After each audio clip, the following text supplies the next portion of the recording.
মোবাইলের জন্য সরকারি বরাদ্দ দিয়ে এখন সরকারের তরফে আশাকর্মীদের চাপ দেওয়া হচ্ছে মোবাইল ফোন কিনে তার রসিদ জমা করার জন্য। আর এতেই বেকায়দায় পড়েছেন আশাকর্মীরা। আর এরই প্রতিবাদে এবার বাঁকুড়া জেলা শাসকের দপ্তর ঘেরাও করে বিক্ষোভে ফেটে পড়লেন বাঁকুড়া জেলায় কর্মরত আশাকর্মীরা। আশাকর্মীদের দাবি, তাঁরাই এ রাজ্যের স্বাস্থ্য পরিকাঠামোর মূল স্তম্ভ, অথচ মাসিক সামান্যের বিনিময়ে তাঁদের দিয়ে করানো হয় বিভিন্ন কাজ। স্বাস্থ্য দপ্তরের বিভিন্ন প্রকল্পের কাজের পাশাপাশি তাঁদের দিয়ে করানো হচ্ছে ডেটা এন্ট্রি অপারেটরের কাজও। তার বিনিময়ে মাসিক সাম্মানিক পেলে মাত্র ৫,২৫০ টাকা।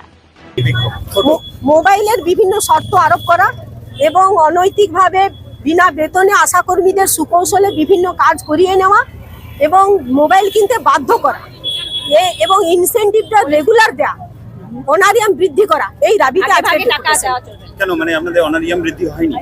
না, হয়েছে গত বছর প্রবল আন্দোলনের চাপে 750 টাকা। ফলে যে স্বাস্থ্য দপ্তর যাদের কাঁধের উপর ভর করে চলছে তাদের বেতন 1 লাখ 1.5 লাখ স্বাস্থ্য আধিকারিকদের, সেখানে তারা যে আশাকর্মীরা গ্রামাঞ্চল থেকে রিপোর্টগুলো তুলে ধরছেন, সেই স্বাস্থ্য ভবনটাকে চালাচ্ছেন, তাদের বেতন 5,250 টাকা। এটা বেতন নয়, অনারিয়াম। পুজোর বরাদ্দ বৃদ্ধি করেছে, আপনারা সবাই জানেন, এবং দর হেঁকে করেছেন। সেখানে বোঝাই যায় না রাজ্যের কোনো অর্থনৈতিক সংকট বা সমস্যা আছে বলে। বলছেন কত চাই বলে। ফলে এইভাবে মানে WHO প্রশংসা পাচ্ছে আশাকর্মীদের কাজ। বিশ্বের দরবারে ভারতের স্বাস্থ্য ব্যবস্থাটাকে তার যতটুকু আজকে মানে সৌন্দর্য রয়েছে সেটা আশাকর্মীরা ধরে রেখেছে।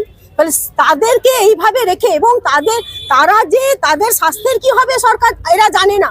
এরা যে রিটায়ার করবে, এদের কেমন করে বাঁচবে, মরবে, এদের স্বাস্থ্যের দায় সরকার নিচ্ছে না, এদের স্বাস্থ্য বীমার আওতায় আনছে না। আমরা চাই যারা আপামর জনসাধারণের স্বাস্থ্যের দিকে লক্ষ্য রাখছে, তাদের স্বাস্থ্যটাকে ঠিক করার চেষ্টা করছে, সরকার তাদের স্বাস্থ্যের দায়িত্ব নেই।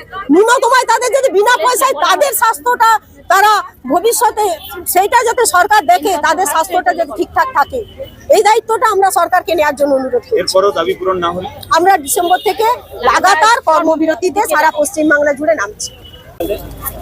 আজকে মূলত আন্দোলন যেটা মাননীয় মুখ্যমন্ত্রী আমাদের 10,000 টাকা করে ফোন কেনার জন্য অ্যাকাউন্টে দিয়েছেন, তো সেই টাকাটা আমাদের কি হয়েছে, এই ফোন যে আমরা পাবো সেটা বিগত বেশ কয়েক বছর ধরেই জানি এবং বিভিন্ন সভাতেও উনি বলেছেন। সেইভাবে ভরসা করে অনেক আশারা ফোন কিনে নিয়েছে।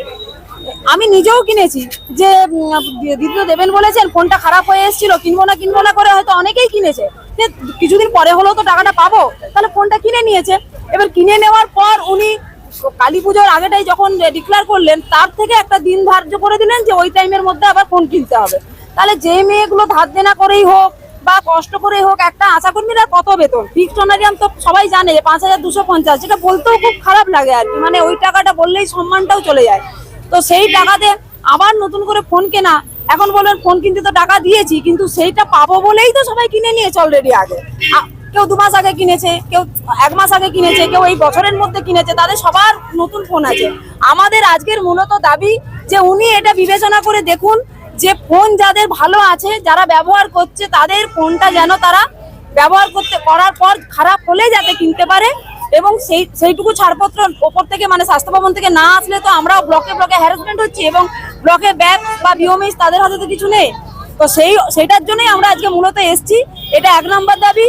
আর 2 হলো মানে যাদের খারাপ হবে তখন আবার তারা কিনবে, যাদের একেবারেই নেই তারা কিনুক। এইটুকু মাননীয়ার কাছে আমরা সবাই মিলে আবেদন রাখছি যে উনি এটা বিবেচনা করুন, একজন আশার উপরে এভাবে অন্যায়টা করবেন না। আর 2 নম্বর দাবি হলো যে মোবাইলের মাধ্যমে যদি ডাটা এন্ট্রির কাজ করাতেই হয়, তাহলে একজন ডাটা এন্ট্রি অপারেটরের যা বেতন এবং তিনি যা সুযোগ সুবিধা পান, আশাদের থেকেও সেইটা করা হোক। আশাদেরকেও বিশেষ ট্রেনিং দেওয়া হোক। বহু বছর ধরে কর্মীরা কাজ করছেন, অনেক কাজ জানেন, তাদেরকেও বিশেষ ট্রেনিং দিয়ে সেই জায়গায় সমমর্যাদায় তুলে আনা হোক। এইটুকু আমাদের দাবি। এই দাবি নিয়েই আমরা আজকে এসছি এখানে ডেপুটেশন দিতে। দেখা যাক, দাবি পূরণ না হলে পরবর্তীকালে সংগঠন বা ইউনিয়ন যা সিদ্ধান্ত নেবে সেই পথেই